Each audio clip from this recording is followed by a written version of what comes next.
trust your gut that no matter what happens, you're going to figure it out. If you're that type of person and you have a good system and a model that you're buying into and you believe in what they do, and you have good leadership at the head of a franchise organization and you trust that they have your back as well, you got to take the leap. You got to take the leap and just have some faith. And at the end of the day, there's a model that's right in front of you that's proven. And then you have validation from all the people that are already doing it. It is scary, but at the same time, on the back end of that, in a few years go by, even a couple years, and you're sitting, at your home with your kids on a Monday morning eating breakfast that you would never be able to do before. You're just going to have this moment of gratitude for that moment, and moment of gratitude for yourself for trusting yourself. So it is a big leap, but since becoming an entrepreneur, this isn't a job for me. This is just life, and it's such a beautiful life. Yo, this is the Streetwise podcast. We're here to help you level up your game, level up your leadership, and level up your life. I'm your host, Matthew McReynolds. I'm a multi-brand franchisee, and I'm a franchise consultant, which means I help people find, launch, and build their ideal franchise business. Our main goal is to help you get off of zero and become the person that your dreams need you to be. Buckle up, get your popcorn ready. Let's go. All right, Streetwise Nation, we got Michael Hartel with us here today, Cabinet IQ. So if you could explain to me and to the listener what your day-to-day is, like what's your role at Cabinet IQ and how does that impact your day-to-day? I'm the CEO of Cabinet IQ. Nice. So at this point, we have a good support system. I have a COO under me that we jive on the day-to-day, but really my role right now is the visionary leader. It's more the long-term strategy. It's a lot of the planning that goes into how franchisees can be the most successful. I know before this call, we were just talking about some marketing methods that are super, super unique and are able to drive tons of business for the franchisees from day one. So that's really my role, is a strategic thinker. And when it's time to roll out a plan, the COO and I get together and start knocking out projects. I love that. And I think it's super important for CEOs and founders to accept that role as a visionary, but not everybody actually understands what that is and what that looks like. So, I mean, maybe break that down for me a little bit. Like when you wake up in the morning, what are you doing? Are you sitting? Are you meditating? Are you going to the office? Are you have just big brainstorm sessions with whiteboards all over your walls? Like, what does that actually look like? Sure. My mornings are super, super dialed in. I've been really dialed in for the last couple of years with a few minor tweaks here and there. But basically, my morning starts at 4 a.m. I get up every morning at 4. I go to the gym, and before I start working out, I do a 20-minute cold plunge, between 15 and 20 minutes in a cold plunge. So basically, sauna to warm up, cold plunge, sauna, lifts in the morning, and then shower, and then go into a gratitude meditation for about 25 minutes, and then just a visualization for about 45 minutes. So I'm still at the office around 8:30, 9 o'clock, but those mornings are super sacred to me. And when I don't have them, if something gets thrown off, my whole day gets thrown off. So really, those are my hours in the morning where no one can touch my cell phone and blow up emails or phones. I don't check social media during that time. It's really an inner focus on the mission for that day, that month, that quarter. And that's where really a lot of the ideas are generated. So I bring a journal with me after meditation, start jotting stuff down, and some are great ideas, some suck, but at the end of the day, ideas are ideas, and they're meant to be cultivated and understood. So that's really my morning, every morning. Love that. So you're building out Cabinet IQ. What does the team look like now? You said there's you've got a COO, but you're building out a nice franchise system. So what type of team do you have on the back office, and what steps did you have to take in order to build that team out? Sure. Right now, so we have a COO that runs basically the understanding of the day-to-day, a lot of the day-to-day type of duties. We've completely outsourced our franchise development. So we work with Franchise Fastlane to do every bit of the franchise development process from start to finish. So that's all taken care of. It's a separate entity from what we're doing. But really, our team is here for the onboarding to get them open and profitable as quickly as possible. So that means onboarding the systems, onboarding with vendors, and then the training that we have is super dialed in. We have an online platform that we use called Trainual. So it's an online platform that they walk through from start to finish to understand the business. And that's all done before they actually come to Austin for our site training. But as far as the team goes, we have an onboarding coordinator. We have a sales coach. So we have a sales coach that helps them through any sort of objections that they might get and just getting really dialed in on our sales process. That's super effective when done correctly. We also have a kitchen designer trainer. So a lot of our franchisees are coming in without any kitchen design experience at all. And they walk through a week and a half course full time on going from not knowing anything about kitchen design to basically being able to produce beautiful designs for customers. They won't necessarily be the person that's designing and selling cabinets. They're typically going to hire a designer who is the salesperson, but we want them to know what it takes to design kitchens and have all of the knowledge of what goes into that sort of process. We also have an IT team that works with them. We have an accountant that's a remote accountant that's going to help them through all the numbers and generating P&Ls. So at this point, we have every box filled.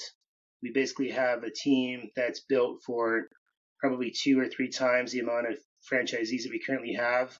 We're going to be, onboarding Nice. 20 new franchisees in 40 territories by the end of the year. And I don't want to hire people when it's time. I want to hire them way earlier and have them There it completely is. to ramp up. So we're in a good place here. I'm really happy with the team. Love that. And yeah, that's super important. You gotta build it for what you're expecting to come, not as it comes. So what is Cabinet IQ? How did it come into existence?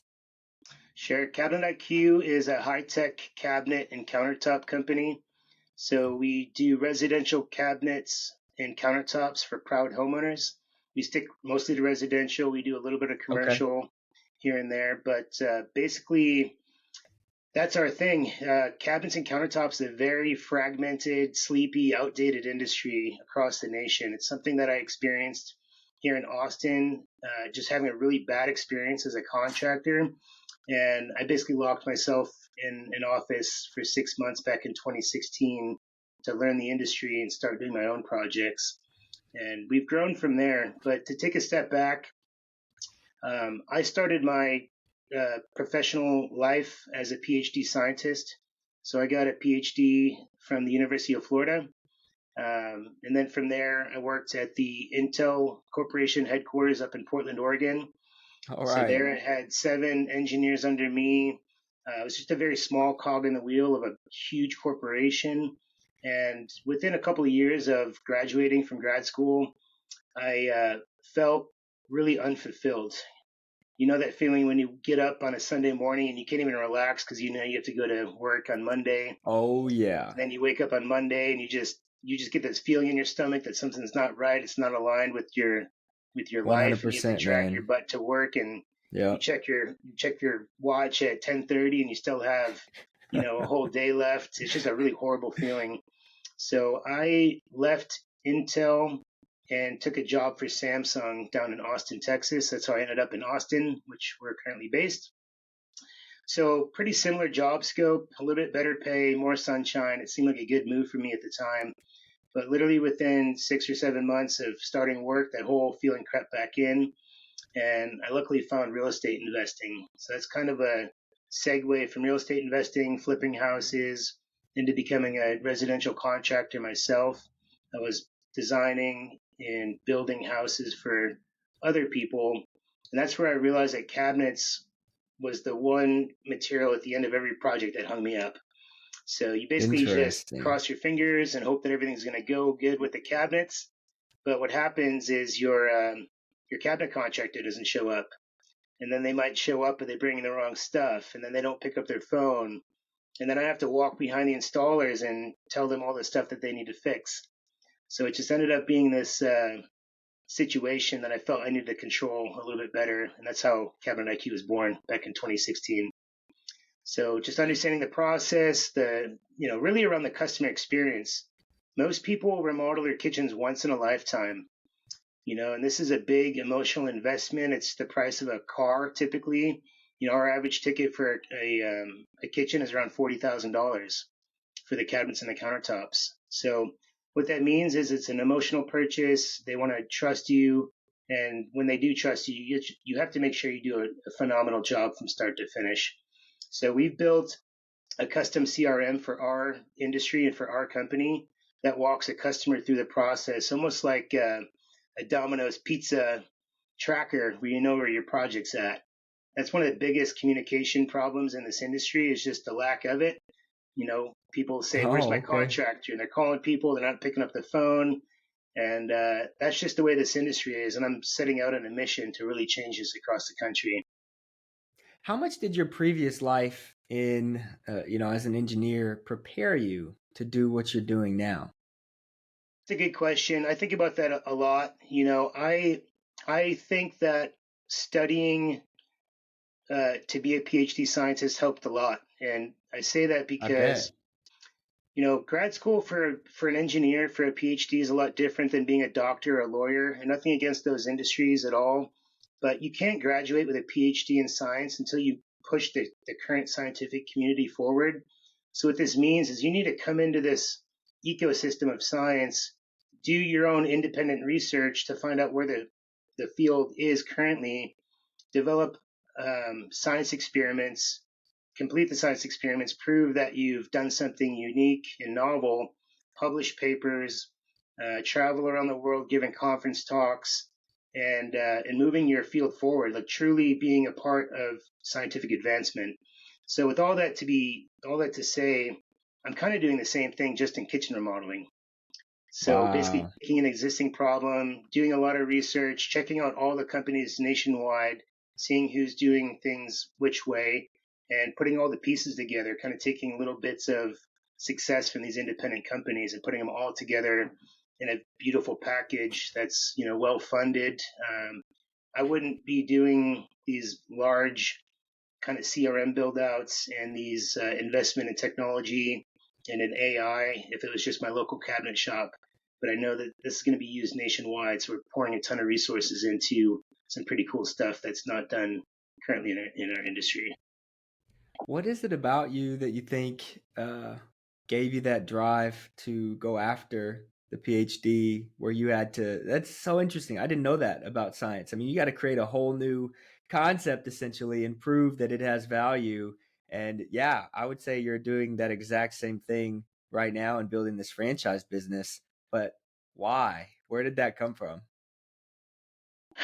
I think that I've always had this drive since I was a little kid. I was the one Okay. that had, the lemonade stands and shoveling people's driveways and mowing their grass. And, my friends would come over to play when I was 12 years old, and I'd still have 3 or 4 more lawns to cut. And I'd basically hire them to help me to finish the lawn so we can go ride bikes. I've always had this drive to just be industrious and to figure stuff out. So I think it started at a young age. My dad was instrumental in that, always taking things apart and putting them back together and building things. And I think some people are meant to sit still and chill, and some are just meant to, not and keep driving forward and figure out cool stuff to do. So I'm blessed with it. I'm really happy that that's the way that I ended up. But in kitchen modeling in general, I had 2 stores that kind of settled in that were profitable and that were more or less running themselves. I had good systems in place, a great team. This isn't just a Michael show. This is a set of amazing people that are on the same mission, that share the same core values, that have clarity on what the role, responsibility, and the mission is, and they know what the KPIs are, and you just let them be successful. So having a great team is instrumental in that. But I started looking into why companies grow and different vehicles for growth, and I stumbled upon franchising back in 2021. I just started really digging into what franchising means. I feel like most people in general, they recognize the word franchise, but they don't really know the franchisor franchisee relationship and how Sure. of a it's just a beautiful win-win form of business. So the more I read, the more I was like, this is exactly the way that I want to grow. So we stopped opening up corporate stores in Austin, Texas, and now we're franchising across the country. So for me, it's not just about how many stores we can open up, it's how many lives we can impact, how many people we can pull out of corporate America like I was in and give them an opportunity to, grow a business and live life on their own terms. So that's really what I'm most excited about is how many people we can impact. And, I have these visions of our conferences once we're up to a couple hundred units and people are winning and they're successful and their families are happy and that's what I'm going after. So I'm really excited to continue the growth, very responsibly, in my opinion, and being extremely selective on who we bring in. I understand that turning down a franchise fee check is uh, not something that everyone does. A lot of people are like, if you can breathe and you got a check, you can sign up. But we're being really, really, really selective on who we bring in. We just want the top cream of the crop that align with our core values, that are driven to build a big business for themselves and create a positive impact in their communities. What's going on, everybody? I hope you're liking the conversation this far. Please take a moment, give it a 5-star review. It really helps spread this out to as many people as possible. All right, let's get back to the episode. Well, that's good. This takes me a little bit out of order, but that's okay. Maybe dive into that avatar a little bit more. What does the ideal franchisee look like for you? Obviously, they have to have the finances that it takes to launch based on your model. We can talk about that later, but like what from a culture fit, from a mindset fit, what does the ideal franchisee in your system look like? Sure. I'll start with our core values. I think this is the most important. So number one, core value is create a positive impact. So kitchen remodeling, I know it's wood and stone in someone's house, but we're actually changing the way that their life operates and how they feel in their home. So create a positive impact is number one. We do community service projects here in Austin. It's something that I want the franchisees to participate in their local communities to really give back to the community. So number two is be a lifetime student.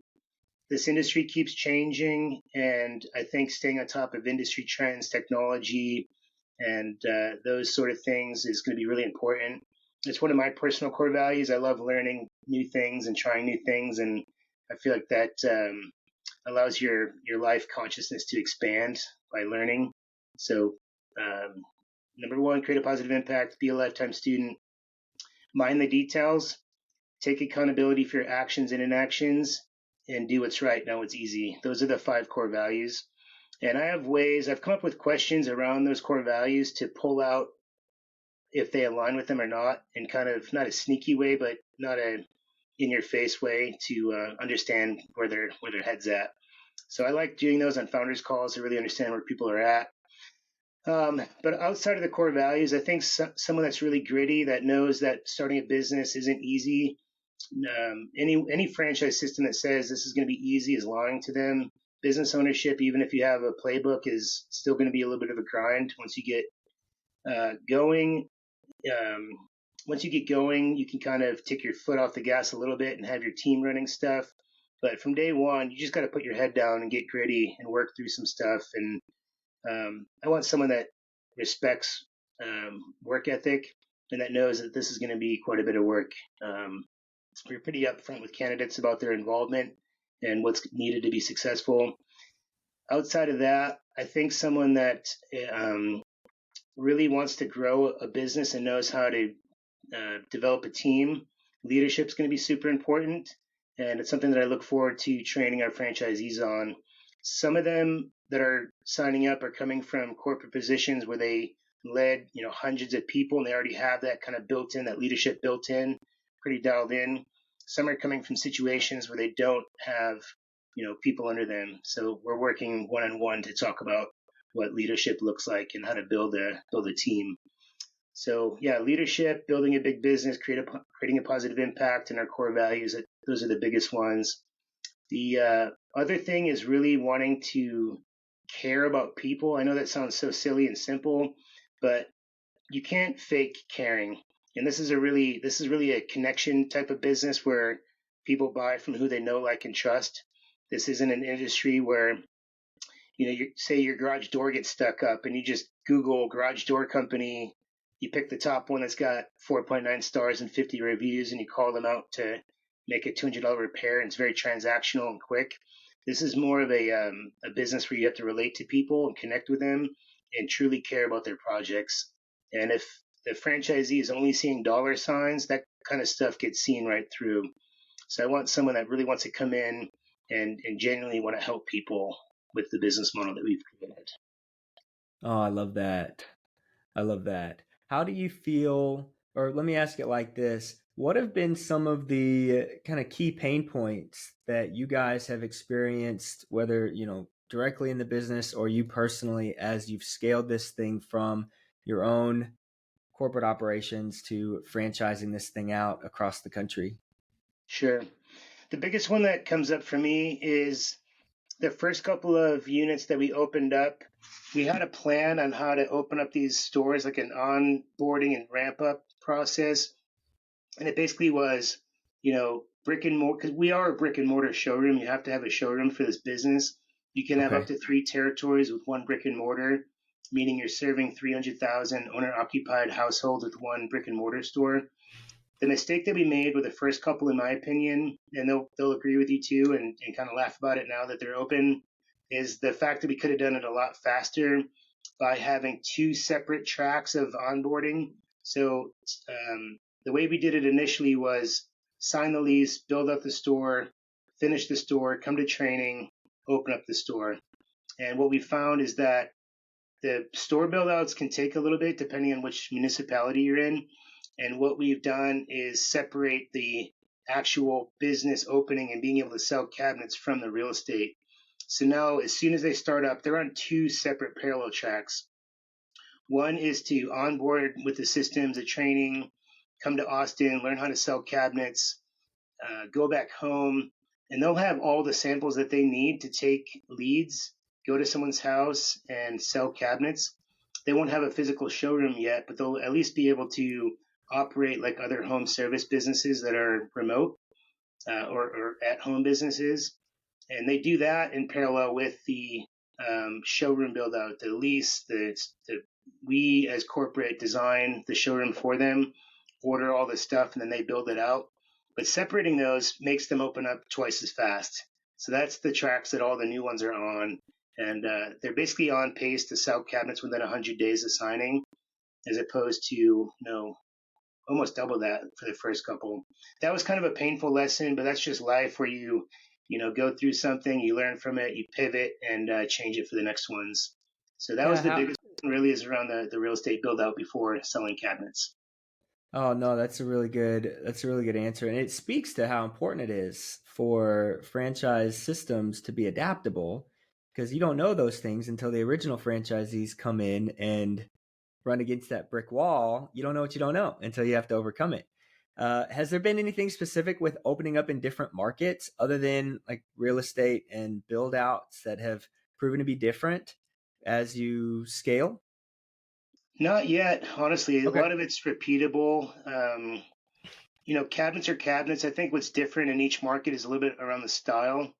So, cabinets might be selling really hot in one market, but in another market, they're not. Got it. So we sell good, better, and best cabinet lines, and we have basically all the styles that are available within cabinetry. But we've definitely seen that some areas like Fort Myers, Florida, might be different than Huntsville, Alabama, for example. So just really understanding that this business, cabinets are cabinets, and that whether the door style and the color are different, it's still the same business model. So we have ways to, even before the store is open, to introduce them to the business-to-business partners in that local area. We do a lot of corporate provided reach out to these local business-to-business partners and get started. Yeah, a lot of them are interior designers and contractors and architects. We're getting these business-to-business partners in front of our franchisees very successfully, even before their doors are open. Yo, thanks for listening this far. It's at this point in the episode that I want to talk about Streetwise franchising, teaching, training, building. Streetwise franchising. As a franchise consultant, it's my job, it's my absolute pleasure, and it's my mission to help aspiring entrepreneurs find, launch, and build their ideal business. I've been a franchise owner for almost a decade. I know what it means to struggle. I know what it means to build a team. If you're ready to get off of zero, if you're ready to build something for yourself, visit streetwisefranchising.com. Let's get the conversation started. Don't wait until tomorrow to build your future. It starts today. Streetwise Franchising. Stay humble, stay hungry, stay streetwise. Let's get back to the episode. Got it. So what can a franchisee expect whenever, or let me put it like this, what can a candidate, a potential franchisee expect when they're kind of going through the process of validation, of getting to know your team, and maybe they have a couple different brands in mind, and if they're really leaning toward Cabinet IQ, what can they expect from you guys, from the support, and what the business might look like 3 months, 6 months, 12 months in? Sure. So we don't write their business plans for them, if that's what you're asking. But if they're a candidate in the stages of trying to choose a brand, we have excellent validation. We hop on validation calls once per week, and that's not with me. That's I'm not on this call. This is our franchisees hop on Zoom with whatever candidates want to join, and it's their chance to ask the hard questions, the tough questions, the was this a good idea or not type of questions, and then they have their own chat. So I've never seen any of those calls. It's kind of not something that I obviously can participate in, and it's a good chance for our franchisees just to be honest and open about their challenges and say good things about me or bad things if they want to. But I know that people come out of those validation calls. The next step is to come to Austin for confirmation day, and the rates of people from validation calls to confirmation day is extremely high. So I think the franchisees at this point are very happy. They're validating well, and people are coming to Austin to look under the hood a little bit more of the business and this in person. That's honestly my favorite day of the month, confirmation day. I wake up just so filled with energy and excitement to get to meet people that I've only met online through the process, and just had really amazing calls, vibed on the core values, the mission. They're like pumped up, and to just have that energy off the screen and in person for a whole day, it's literally my favorite day of every single month. Oh, I love that. I bet that'd be super exciting.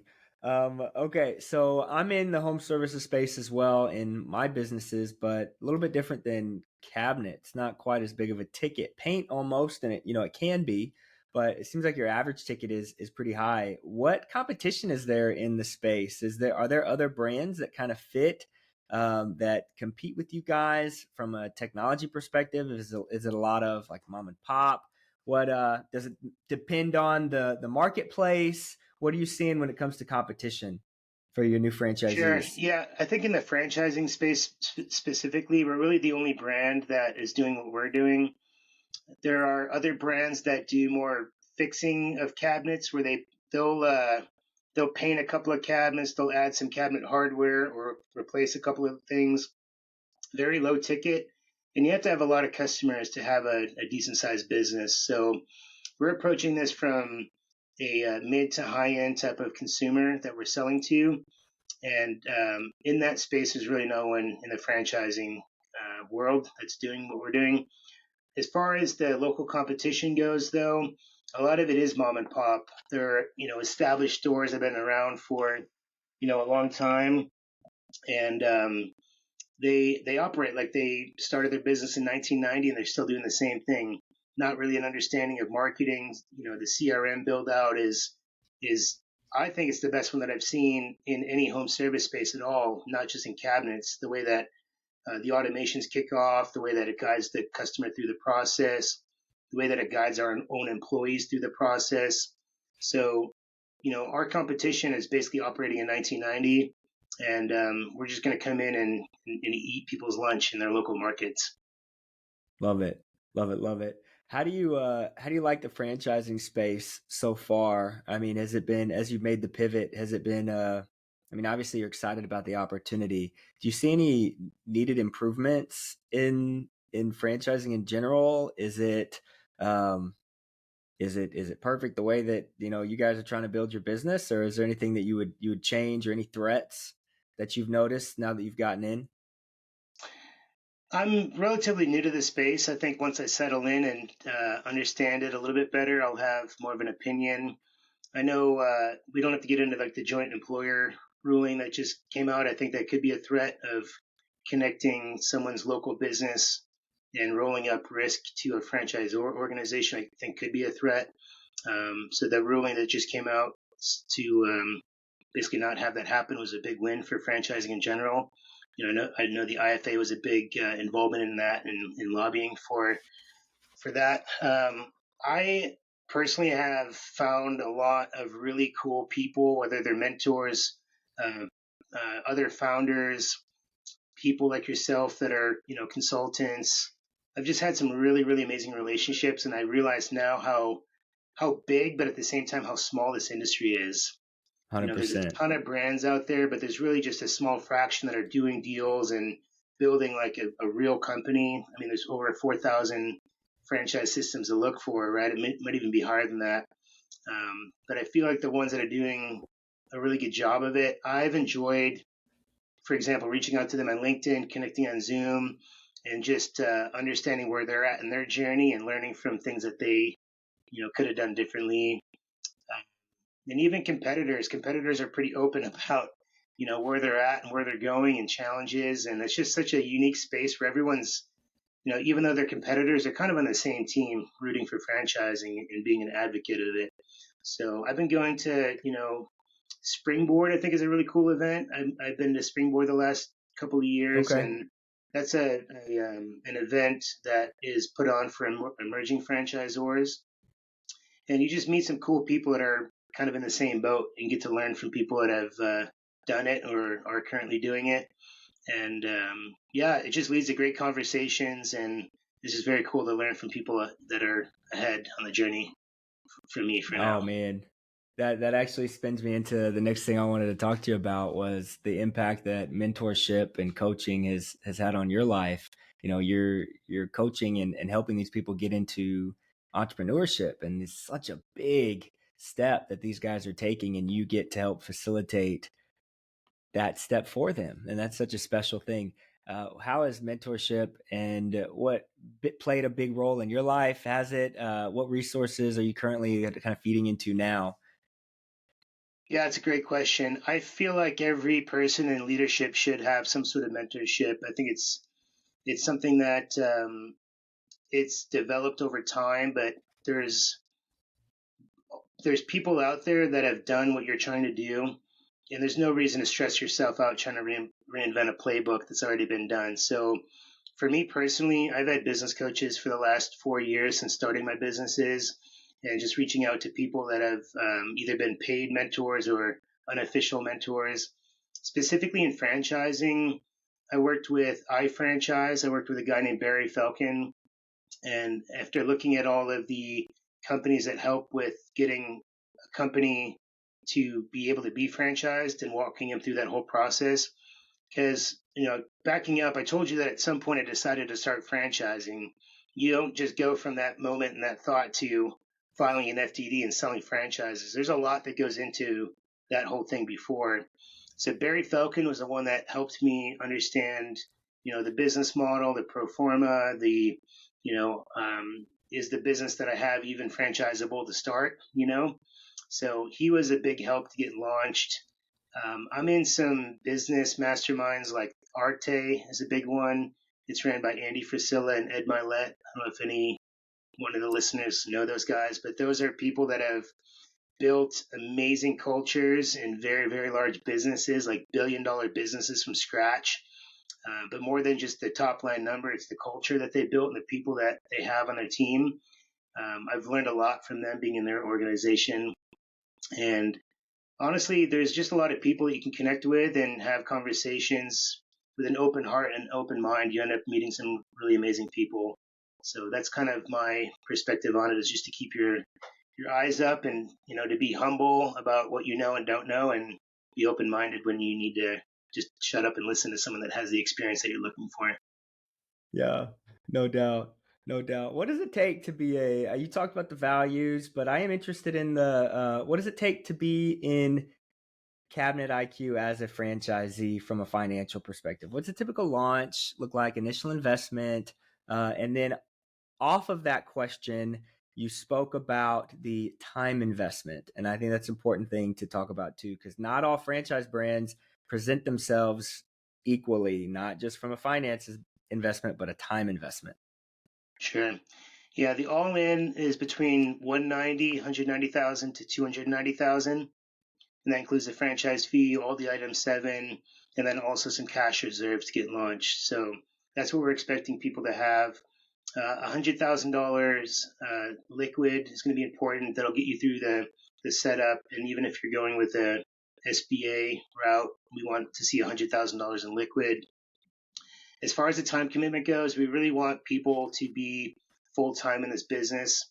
It's not more than 40 hours, but it's not have this full time job and then do this on the weekends. This isn't a weekend type of business. So yeah, it's a full time job starting out. But once you build the business, you're going to backfill the position that you are working in full time, and now you're a business owner. Now you're working part time and keeping your eyes on the KPIs and doing more of the business development type of stuff. Yeah, and there's not necessarily a timeline in order to get to that point. Like you can't promise somebody that it's going to take 6 months, 12 months to when you hire that person. But what are some key metrics that a person might be able to look for to determine whether or not they're ready to start replacing themselves within the business and hiring out the team? Sure. Yeah, we'd like to see about 2 projects per week is enough for someone to pull in the full-time operations person. At two installs per week, it's enough that it starts to become a part-time job, which is soon after can become a full-time job for that person that they hire. So if they're doing a couple of projects a week, it ends up being a pretty good-sized business, and at that point, you just have 2 employees in the business, and then the business owner can work more on the business development side and keep an eye on everything. But you can get up to around a $2 million business with just 2 people in it. So the revenue per employee is really high compared to a lot of franchise systems. Love it. What's some of the bigger differences between the individuals that come in and knock it out of the park and then those that kind of stumble on their launch? Anything I think it's time noteworthy? commitment. I think it's the people Okay. that we sign and we just have this agreement that they are full time. They are full time training, getting launched, doing what they need to do. The people that have stumbled, it's kind of what they meant to do in a sense, where they wanted to sign up and then they have some, bonus that's coming out in 3 months and they wanted to continue their full time job. But obviously, if you don't have the time commitment to launch and get started up quickly, then it just doesn't happen. Someone can say I'm going to work full time in this while doing training, but you just have a certain amount of gas in your gas tank. You can't work full time and then do full time starting a new business. So the people that say this is my full time job, I'm ready to go all in, they're going fast and opening up quickly. And the cool thing about our training is that it's all right in front of them, so they can actually get ahead without us getting involved and doing really any more work. They're knocking out things that are weeks in advance, and we're kind of moving up a lot of the training and scheduling. Got it. Got it. Super interesting. What have there been any big inflection points in your life or in the business since you've launched that have caused you to kind of take a step back and see things from a different perspective? Yeah, I mean, there's always inflection points. I think for me, I'll I'll walk you back to the time that as a visionary leader, without an integrator and having someone that does more operation stuff, I was really stressed out where I was in a role that I could do, but I'm not the type of person to come up with the idea and execute it. I feel like those are 2 different types of people. So I don't know if you're familiar with Traction, any of Oh Gino yeah. Wick's work. So, I read a book called Traction in 2019, and it really changed my view on myself. It like really understanding who I am and understanding what my strengths were, and then understanding that I need this other counterpart to build a big business together. So that's when I hired a COO that came in and took these ideas and these half finished projects and really put them on paper and started knocking them out with his own team. So that was a big point for me to really understand who I am, what my strengths are, and where my energy is best aligned and focused.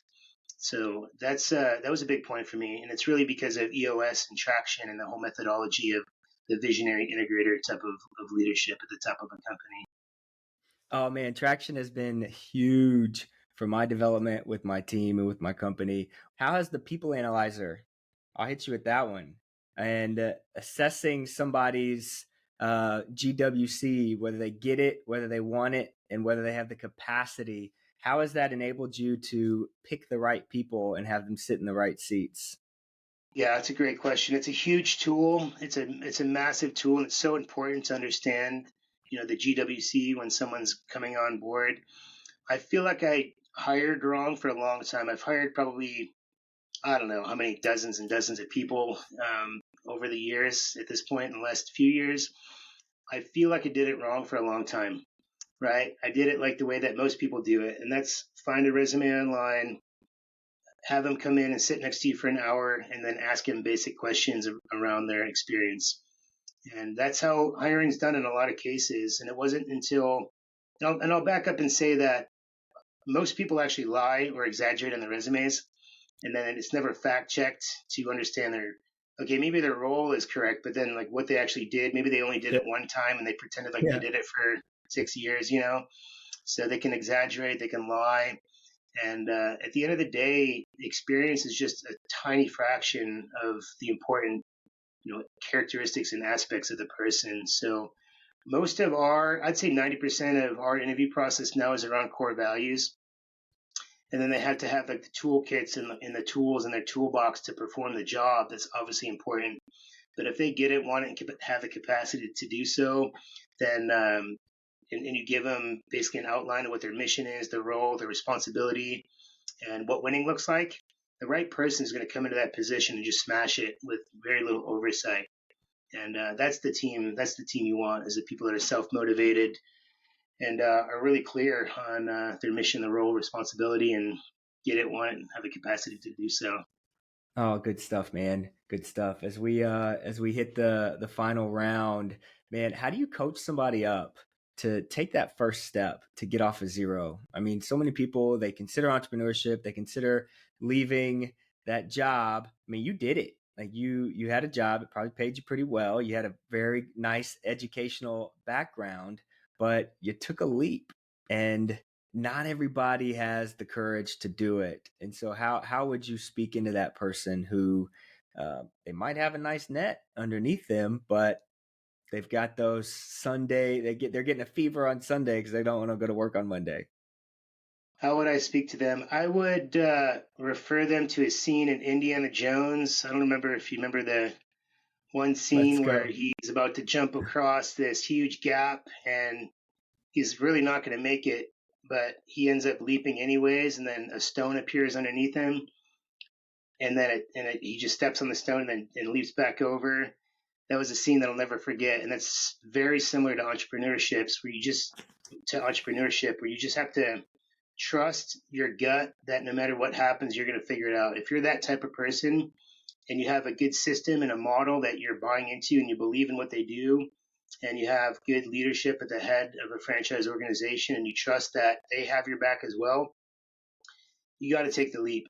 You got to take the leap and just have some faith. And at the end of the day, there's a model that's right in front of you that's proven. And then you have validation from all the people that are already doing it.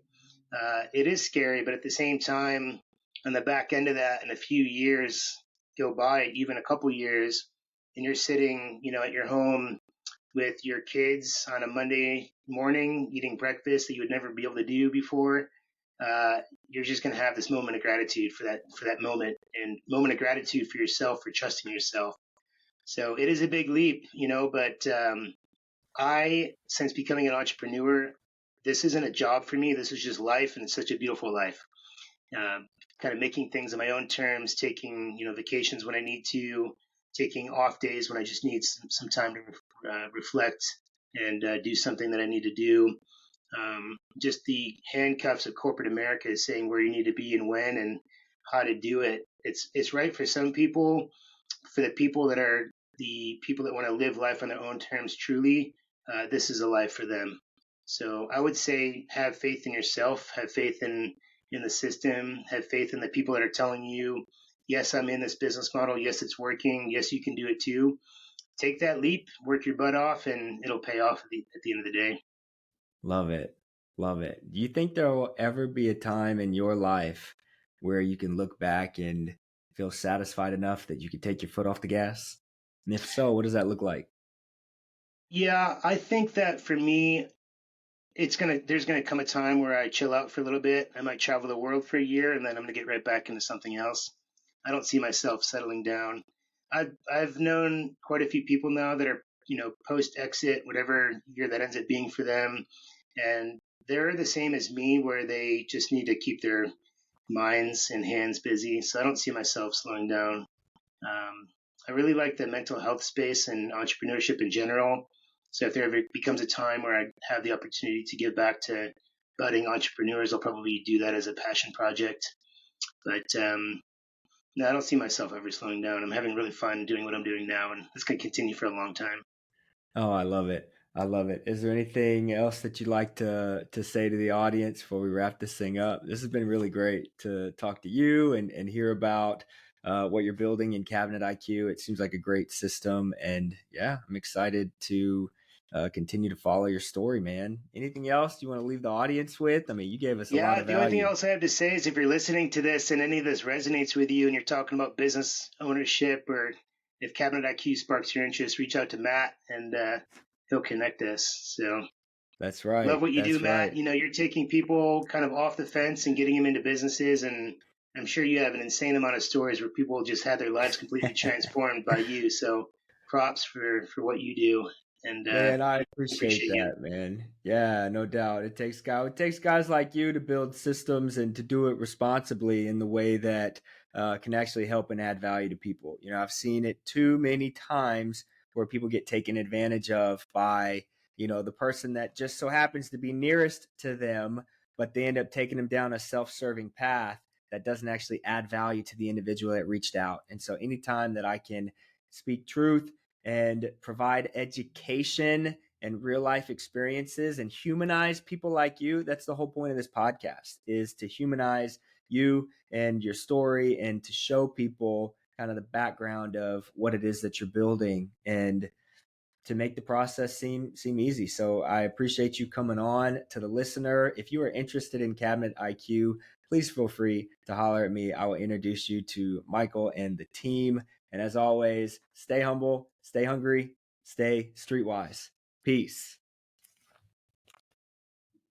All right, everybody, that's a wrap. Thank you so much for making it to the end. Hey, if this episode added any value to your life at all, please like it, share it, give me a 5-star review. It's the only way that this show is going to gain traction and help more people achieve their dreams. If you're ready to start your franchise journey, visit streetwisefranchising.com. Let's set up a time to talk. Hit me up on LinkedIn. Until next time, stay humble, stay hungry, stay streetwise. Peace.